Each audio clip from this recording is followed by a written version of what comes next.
ചൈനയുടെ സൈനിക സുരക്ഷാ സംഭവ വികാസങ്ങളെക്കുറിച്ചുള്ള ഏറ്റവും പുതിയ വാർഷിക റിപ്പോർട്ടിൽ പൊതുജനങ്ങളെ കബളിപ്പിക്കുന്നതിനായി പെന്റഗൺ തെറ്റായ വിവരങ്ങൾ നൽകുകയും യാഥാർത്ഥ്യങ്ങളെ വളച്ചൊടിക്കുകയുമാണെന്ന് ചൈനയുടെ പ്രതിരോധ മന്ത്രാലയം ആരോപിച്ചു. ചൈനയുടെ പ്രതിരോധ നയങ്ങളെ തെറ്റായി വ്യാഖ്യാനിക്കുന്നുവെന്നും സൈനിക ശേഷിയെക്കുറിച്ച് ഊഹാപോഹങ്ങൾ നടത്തിയെന്നും ആഭ്യന്തര കാര്യങ്ങളിൽ ഇടപെടുന്നുവെന്നും ആരോപിച്ച് ചൈനയുടെ പ്രതിരോധ മന്ത്രാലയം അടുത്തിടെ അമേരിക്കയുടെ ഡിപ്പാർട്ട്മെന്റ് ഓഫ് ഡിഫൻസ് റിപ്പോർട്ടിനെതിരെ രംഗത്തെത്തിയിരുന്നു. ചൈനയുടെ ഭീഷണിയെ പെരുപ്പിച്ചു കാണിക്കുന്ന റിപ്പോർട്ട് ചൈനയെ അപകീർത്തിപ്പെടുത്തുന്നതാണെന്നും മന്ത്രാലയ വക്താവ് ഷാങ് സിയോവാങ് ആരോപിച്ചു. യുദ്ധത്തിന് അടിമയായ അമേരിക്ക അന്താരാഷ്ട്ര ക്രമത്തിന്റെ ഏറ്റവും വലിയ വിനാശകരവും ആഗോള സുരക്ഷയ്ക്ക് ഏറ്റവും വലിയ ഭീഷണിയുമായി മാറിയിരിക്കുകയാണ്. അടുത്തിടെ പുറത്തു വന്ന 182 പേജുള്ള ഈ റിപ്പോർട്ടിനെതിരെ ചൈന ശക്തമായി രംഗത്ത് വരികയാണ്. ചൈനീസ് മന്ത്രാലയ വക്താവ് ഷാങ് അതിന്റെ ഉള്ളടക്കങ്ങളോട് ശക്തമായ എതിർപ്പ് പ്രകടിപ്പിക്കുകയും ചെയ്തു. സ്വന്തം സൈനിക ശേഷി വിപുലീകരിക്കാൻ അമേരിക്ക റിപ്പോർട്ട് ഉപയോഗിച്ചുവെന്നാണ് ഷാങ് ആരോപിക്കുന്നത്. സമാധാനപരമായ വികസനത്തിനും ദേശീയ പ്രതിരോധത്തിനുമുള്ള ചൈനയുടെ പ്രതിബദ്ധതയും അദ്ദേഹം ആവർത്തിച്ചു പറഞ്ഞു. ഉത്തരവാദിത്തമുള്ള ഒരു പ്രധാന ശക്തി എന്ന നിലയിൽ രാജ്യത്തിന്റെ പങ്ക് ഊന്നി പറയുകയും ചെയ്തു. അമേരിക്ക തങ്ങളുടെ ഏകപക്ഷീയമായ ആധിപത്യം നിലനിർത്താൻ അവരുടെ സൈനിക ശക്തി ഉപയോഗിക്കുന്നതായും ഭരണമാറ്റങ്ങളെ പ്രോത്സാഹിപ്പിക്കുന്നതിലും വർണ്ണവിപ്ലവങ്ങൾക്ക് പ്രേരണ നൽകുന്നതിലും സമ്മർദ്ദം ചെലുത്തുന്നുവെന്നാണ് ഷാങ് പറഞ്ഞത്. ഇറാഖ്, അഫ്ഗാനിസ്ഥാൻ, സിറിയ എന്നിവിടങ്ങളിലെ നിയമവിരുദ്ധമായ യുദ്ധങ്ങളുടെയും സൈനിക പ്രവർത്തനങ്ങളുടെയും ഉദാഹരണങ്ങൾ അദ്ദേഹം ചൂണ്ടിക്കാണിക്കുകയും ചെയ്തു.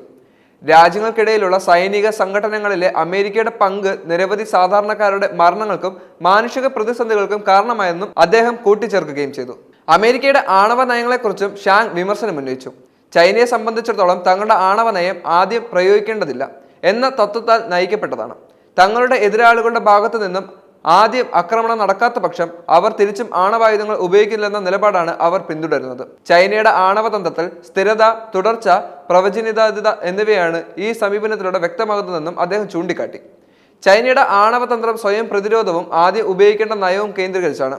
ഞങ്ങളുടെ ആണവശേഷികൾ ദേശീയ സുരക്ഷയ്ക്ക് ആവശ്യമായ ഏറ്റവും കുറഞ്ഞ തലത്തിൽ തന്നെയാണ് തുടരുന്നതെന്ന് ഉറപ്പാക്കുന്നതായി അദ്ദേഹം പറഞ്ഞതായും മാധ്യമങ്ങൾ റിപ്പോർട്ട് ചെയ്യുന്നു. അതേസമയം ബ്രിട്ടൻ, ഓസ്ട്രേലിയ എന്നിവയുമായുള്ള AUKUS അന്തർവാഹിനി സഹകരണം പോലുള്ള അമേരിക്കയുടെ ആണവ നയങ്ങൾ അന്താരാഷ്ട്ര ആണവ നിർവ്യാപന വ്യവസ്ഥയെ ദുർബലപ്പെടുത്തുകയും അന്താരാഷ്ട്ര പ്രാദേശിക സമാധാനവും സ്ഥിരതയും ഗണ്യമായി തകർക്കുകയും ചെയ്യുന്നതായി ഷാങ് അഭിപ്രായപ്പെട്ടു. തായ്വാനെ ചൈനയിൽ നിന്നും വേർപെടുത്താനുള്ള ശ്രമങ്ങൾ ഒരിക്കലും വെച്ചുപൊറിപ്പിക്കില്ലെന്നും അദ്ദേഹം മുന്നറിയിപ്പ് നൽകി. ചൈനീസ് ജനത ദേശീയ പരമാധികാരവും പ്രാദേശിക സമഗ്രതയും സംരക്ഷിക്കാൻ ദൃഢനിശ്ചയം ചെയ്തിരിക്കുന്നു, അദ്ദേഹം പറഞ്ഞു. അമേരിക്കയുടെ ആയുധ വിൽപ്പനയും തായ്വാനുമായുള്ള സൈനിക സഹായവും ഏക ചൈനീയ തത്വത്തിന്റെ ലംഘനമാണെന്നും അദ്ദേഹം ഓർപ്പിച്ചു. കടുത്ത വിമർശനങ്ങൾക്കിടയിലും സൈനിക ബന്ധങ്ങൾ ചൈന അമേരിക്ക ബന്ധത്തിന്റെ നിർണായക ഭാഗമാണെന്നും ഷാങ് ഊന്നി പറയുന്നു. ഭാവിയിൽ അമേരിക്ക ചൈനയുമായി കൂടുതൽ ക്രിയാത്മകമായ ഇടപെടുമെന്നും പ്രതീക്ഷിക്കുന്നുവെന്നും അദ്ദേഹം കൂട്ടിച്ചേർത്തു. സമത്വത്തിനും ബഹുമാനത്വത്തിനും അധിഷ്ഠിതമായ ഒരു സൈനിക ബന്ധം കെട്ടിപ്പടുക്കുകയാണ് ഞങ്ങൾ ലക്ഷ്യമിടുന്നത്. സംഘർഷമോ ഏറ്റുമുട്ടലുകളോ ഇല്ല. തുറന്നതും പ്രായോഗികവുമായ സഹകരണം. ഇതിനായി ക്രമേണ പരസ്പര വിശ്വാസം വളർത്തേണ്ടതുണ്ടെന്നും അദ്ദേഹം പറയുകയുണ്ടായി.